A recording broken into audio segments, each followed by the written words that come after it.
परमेश्वर की जय जय हो। परमेश्वर ने हमें एक और मौका दिया है कि परमेश्वर के सामने आए और मैं कल हमने जो बात किया उसके आगे मैं बात करना चाहता हूँ। आपने कल रात को मैंने जो बोला है आप लोगों ने सुना है, उसको समझा है। मैं समझता हूँ आपको आपकी ज़िंदगी में एक दो ही रास्ते हैं। आप किस रास्ते को चुनोगे? आप नरक में जाओगे या स्वर्ग में जाओगे? यदि परमेश्वर को आप स्वीकार नहीं करते हैं तो आप नरक में जाएंगे। नरक के अलावा कोई रास्ता नहीं। हमारे कोई भी पुण्य कर्म जो है हमें कभी भी स्वर्ग नहीं लेके जाएगा, क्योंकि हमारे स्वर्ग में इसलिए नहीं लेके जाएंगे, इसका कारण यह है कि हम सब पापी हैं। और परमेश्वर जो है अति पवित्र परमेश्वर है, जो हो बहुत अधिक परिशुद्ध परमेश्वर है। और उसके वो परिशुद्धि के पवित्र इतना है कि वो अपवित्र चीज को बिल्कुल अपना उससे कभी कोई नाता या रिश्ता रखना नहीं चाहते हैं। और इसीलिए और हम देखते हैं हमारे आप ये सोचिए, हमारे जीवन में दो अवस्था हैं। और अपन इस प्रकार से बोल सकते हैं, अपने शरीर जो है दो चीज़ों से बने हुए हैं। एक जो है अपने शरीर या जिसको मिट्टी से बनाया गया है, या दूसरा जो आत्मा है जो अपने दिल में बसता है। ये दो चीज़ों से हमें बनाया गया है। और इसके अंदर आप देखा जाएंगे ये कैसे आपको मालूम पड़ेगा कि ये दो चीज़ों से बना हुआ। यदि हमें मालूम है, यदि हमको मारा जाए, हम मर गया तो हम क्या होगा? हमें या तो जला दिया जाएगा या हमें गाड़ दिया जाएगा। हमें जला दिया जाएगा तो भी राख हो जाएगा, वो मिट्टी में मिल जाएगा, क्योंकि वो और उस राख को मिट्टी में मिलाओ तो उसको हटा नहीं सकते। और यदि हम गाड़ भी जाएंगे तो क्या होगा? गल जाएगा, और वो भी अपन उस मिट्टी से निकाल नहीं सकते। मतलब हम जिस चीज से निकाला गया उसी चीज में मिल सकते हैं। यदि आपको मैं एग्जाम्पल के रूप में आपको ये बताऊं कि यदि गेहूं को पीस के आप मिट्टी में मिला दोगे, क्या आप उसको सेपरेट कर सकते हैं? क्या आप उस चीज को कभी भी सेपरेट नहीं कर सकते, उसको अलग नहीं कर सकते। यदि लोहे को यदि पीस के यदि मिट्टी में मिलाए तो अपन सेपरेट कर सकते हैं? क्या बिल्कुल सेपरेट कर सकते हैं। कैसे अपन उसको अलग कर सकते हैं? चुंबक को उसके पास में लेके जाओ, जितने भी लोहा है वो उसमें अट्रैक्ट हो जाएगा, उसमें निकल जाएगा। उसी प्रकार हम मनुष्य जो है, हम मिट्टी के पुतले हैं, मिट्टी से बने हुए। और जब मृत्यु होते हैं और जब हम मरते हैं या हमें मरने के बाद या तो गाड़ दिया जाता है या जला दिया जाता है, किसी भी अवस्था में क्या होता है? वो मिट्टी से मिल जाता है। मिट्टी से मिलने के बाद हम फिर से उसको अलग नहीं कर सकते। और जैसे कि आपने देखा, लोहे को आप डालो, वो यदि लोहा और पीतल को एक साथ मिलाए तो क्या आप दोनों को अलग कर सकते हैं? क्या दोनों अलग अलग ही कर सकते हैं दोनों, ये क्योंकि वो मेटल है। और उसी प्रकार से हम ये देखना चाहिए हम किससे बने हैं। परमेश्वर ने हमें जब बनाया था, हमें मिट्टी से बनाया। अब मिट्टी के पुतले हैं, परमेश्वर ने हमें मिट्टी से बनाया। और परमेश्वर का ज्ञान, सर्व ज्ञान हमें दिया, उसके आत्मा हमको दिया, जिसके कारण हम जीते। हमारे दिल में जो मन जो है, वो जिसको स्पिरिट कहते हैं, उसको मन कहते हैं। और दूसरा जो है परमेश्वर की आत्मा। और ये दोनों से मिलकर हमारे दिल बनाया हुआ है। और ये जो मन जो है जो हमारे कॉन्शियस को बताते हैं, जो ये बताते हैं कि भाई तुम ये गलत कर रहे हो, ये सही कर रहे हो, ये तुम ठीक कर रहे हो, ये सही नहीं कर रहे हो, ये जो कर रहे हैं ये ठीक नहीं है। तुमको हम कोई गलत काम करने के लिए जाते हैं, हमारे बुद्धि और हमारे मन कहते हैं कि गलत है, और ये अच्छा है, बुरा है, आपको समझाते हैं। और उससे भी बढ़ के जब आत्मा अपन से बात करते हैं, वो सिर्फ धर्म के बारे में कहेगा। धर्म के बारे में मतलब पवित्रता के बारे में कहेगा।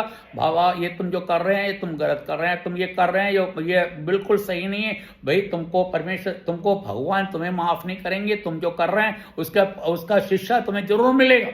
तो और इसीलिए हम देखा जाए तो आप ये सोचिए। और हमारे बड़े बुजुर्ग लोग जो होते हैं, उन लोग आपने अपने दादी और नाना नानी और इन लोगों के से बैठ के बात करते, पाँव पसारते बोलते हैं, अरे बाबा मुझे तो मेरे को ऊपर हिसाब देना है, मैं कैसे जी रहा हूँ। फिर में वही जाता है और मेरे को हिसाब देना है। अरे भाई, वो मरने जा रहा है कि मिट्टी में मिलने जा रहा है कि उसको जला दिया जाएगा, वो कहाँ परमेश्वर से बात करेंगे। तो इसके मतलब आप ये मतलब वो जो जैसे बुजुर्ग होते जाते हैं उनकी आत्मा या उसके मन में ये बिठा दिया जाता है कि वो अपने आप आता है कि तुम्हें परमेश्वर के सामने आपका न्याय होगा, उनके सामने आपको न्याय देगा और वो वहां पर आपको अपना हिसाब देना पड़ेगा। और हम देखा जाए तो हम एक दिन में कितने पाप करते हैं। अब जरा सोचे देखिए, हर सेकंड आप पाप में ही रहते हैं। ऐसा कोई व्यक्ति जो पाप नहीं करता हो, दुनिया में ऐसा कोई व्यक्ति नहीं है जो पाप नहीं करता हो। हर व्यक्ति जो है इस दुनिया में पैदा हुआ, हर व्यक्ति पाप करता है, क्योंकि हम पाप में ही बड़े हुए हैं। उसका कारण यह है कि हम वचन में से पढ़ते हैं या हमको ये मालूम करते हैं कि हमारे पूर्व पिता जो आदम जो है वो पाप करने के द्वारा वो शापग्रस्त हो गया और वो परमेश्वर से उसे अलग कर दिया गया। और जब वो शापग्रस्त हो गया, जिसको शैतान ने उसे फुसलाया और उसके कारण वो शैतान के हिसाब से चलने लगा। और फिर शैतान जो कहता है उसके कारण उसके हिसाब से चलते हैं। और उसी प्रकार से हमको समझना चाहिए कि हम जो है शैतान के चाल में चल रहे हैं। या आप देखिए, अब छोटा सा बच्चा है, 1 साल का बच्चा है, और यदि वो गलत काम करता है, क्या जैसे आप आएंगे उठा के पीछे और छिपाते हैं,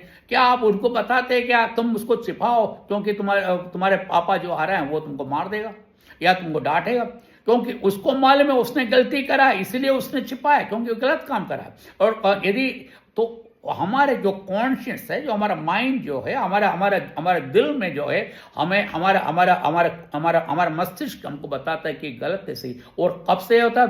बचपन से, जब से पैदा हुआ तब से बच्चों को मालूम है। और हम बड़े होते हैं, हमको मालूम है हम गलत कर रहे हैं सही कर रहे हैं। और देखो और उस चीज से हम कैसे हट सकते हैं? पाप से कैसे हट सकते हैं? पाप से हटने के लिए कोई भी रास्ता नहीं। हमारे हिंदू धर्म में कहते हैं, हम ऐसा करो कि हम तुम्हारे पाप के लिए एक बलि का मेमने को आप चढ़ा दो, काला बकरी को चढ़ाओ या फिर मुर्गी को चढ़ाओ, और इस प्रकार से कहते हैं, और जिससे तुम्हारे पाप का परिहार होगा। यदि आप जूइश लोगों में, इसराइली लोगों में जाओगे तो वो कहते हैं कि बलि के बकरे को चढ़ाओ तो तुम्हारे पाप का ये होगा। क्या उससे आपका पाप धुल जाएगा? क्या आप कितने भी गाय या बकरी या गाय, मतलब हम हिंदुओं में तो हिंदू गाय को नहीं चढ़ाते हैं, बकरी को चढ़ाते हैं, मुर्गी को चढ़ाते हैं। कितने भी मुर्गी या बकरी को चढ़ाए, क्या आपका पाप धुल जाएगा? हमारे पाप उससे कभी नहीं धुलेंगे। हम एक और पाप कर रहे हैं, उसके अलावा कुछ नहीं कर रहे, क्योंकि हम सोच रहे हैं हमारे पाप का साफ हो जाएगा, हमारे पाप के लिए वो जानवर मर गया उसके कारण पाप साफ हो जाएगा। ऐसा कभी नहीं होता। हमने यदि पाप किया है तो उसका भुगतान भरना पड़ेगा। और भुगतान क्या है? हमारे एक ही भुगतान है। हमारे एक भुगतान क्या है कि हम जब मरेंगे हम कहाँ जाएंगे? नरक में जाएंगे। जो भी पाप करते हैं वो नरक में जाते हैं। हम अपने पंडित लोगों से, मैंने कल भी बोला था, हमारे जो ज्ञानवान लोग हैं, पंडित, इन लोगों से बोले, साहब हम इस पाप से मुक्त पाने के लिए हमें क्या करें? एक तो बलि की बात आपने कहा, दूसरी बात है कह सकते आप स्नान कर लो, स्नान करने से हम पवित्र हो सकते। तो भाई हम हजार नदियों में नहा लेंगे भाई, उससे हमारे पाप साफ होते क्या? उससे कभी पाप साफ नहीं होता, क्योंकि हमारा शरीर धुलता है, हमारा मन नहीं धुलता।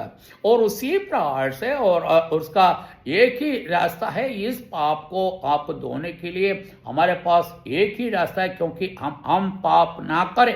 और ऐसा हो ही नहीं सकता हम पाप ना करें। और हम यदि आप सोचो, हम एक कोर्ट में आप पहुंच के और आपने एक गलती करा और उसकी आपसे पूछा गया, अभी आपने क्या करा?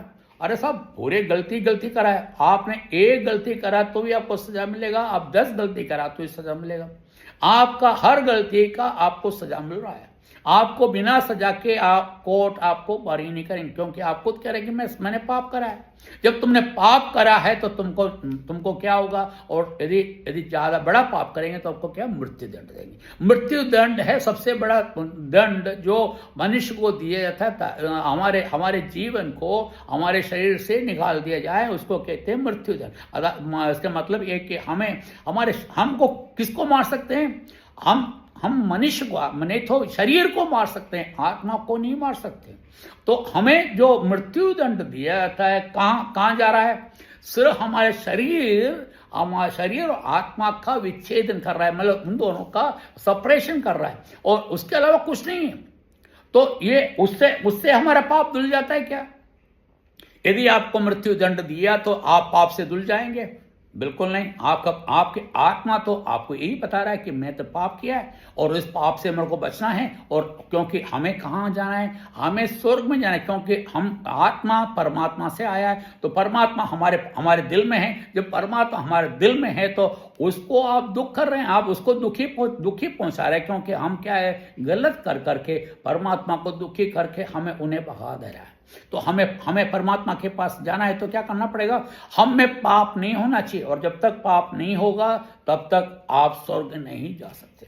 तो कोई भी व्यक्ति इस पृथ्वी पर जो आया है, वो हर व्यक्ति को परमेश्वर के न्याय के सामने से गुजरना पड़ेगा। हर व्यक्ति जो भी परमेश्वर के न्याय के सामने से गुजरेंगे, उनको एक ही बात कह सकते हैं कि हम पापी है, और उसकी सजा क्या है? मृत्युदंड। और मृत्युदंड मतलब क्या है? नरक। तो हम सभी नरक की ओर जा रहे हैं। अब एक व्यक्ति बताओ जो स्वर्ग की तरफ जा रहा है? कोई भी व्यक्ति नहीं है, क्योंकि हर व्यक्ति पाप करता है तो नरक की तरफ ही जाता है। तो उसके लिए हमने बहुत सारे हमारे ग्रंथों में और हर धर्म में अलग अलग तरीके बताए। कोई भी तरीके से हम पुण्य नहीं, बोले हम पुण्य करें तो बोले हम भाई दान धर्म करो। दान धर्म करने से आप स्वर्ग में जाएंगे क्या? अरे भाई, आप परमेश्वर के सामने आपके उसके जो तराजू में है, पुण्य कर्म और अधर्म को, दोनों को तराजू में रखा जाए, और अपन कितने भी पुण्य करें, तराजू का पलड़ा जो जहां पर आपने अधर्म करा है वो भारी रहेगा, और पुण्य का पलड़ा ऊपर रहेगा। मतलब क्या है? तुम्हारा पलड़ा हमेशा भारी कहां पर है? तुम्हारे पाप के कारण। उसके कारण वहां पर अपन देखें, आप कितने भी पुण्य करो, आप स्वर्ग को नहीं पा सकते। स्वर्ग को पाने के लिए एक ही रास्ता है, वो अभी अब मेरा टाइम फ्री यहाँ पर खत्म हो गया है। मैं आपको कल बताऊंगा, मैं आपको बताऊंगा कि हाँ, आप कैसे स्वर्ग में जा सकते हैं, स्वर्ग का रास्ता किस प्रकार से, और स्वर्ग में जाने का क्या रास्ता है, और किस प्रकार से अपने पापों से अपने मुक्ति मिल सकता है। वो अपन को देखना पड़ेगा, और उसको जब पढ़ेंगे और जब अपन को समझेंगे तभी उससे फायदा हुआ। क्योंकि परमेश्वर ने हम मनुष्य को बनाया, बाकी हम पाप में जी रहे हैं, पाप में अपना हर दिन गुजार रहे हैं, पाप कर रहे हैं, और पाप का एक ही दंड है, वो मृत्यु दंड। वो मृत्यु दंड मतलब अनंत मृत्यु, नित्य मृत्यु। नहीं तो इसका कह सकते हैं कि जिसका अंत नहीं है, जिस मृत्यु में जिसका कोई अंत नहीं है, मतलब नरक में आपको भेजा जाएगा।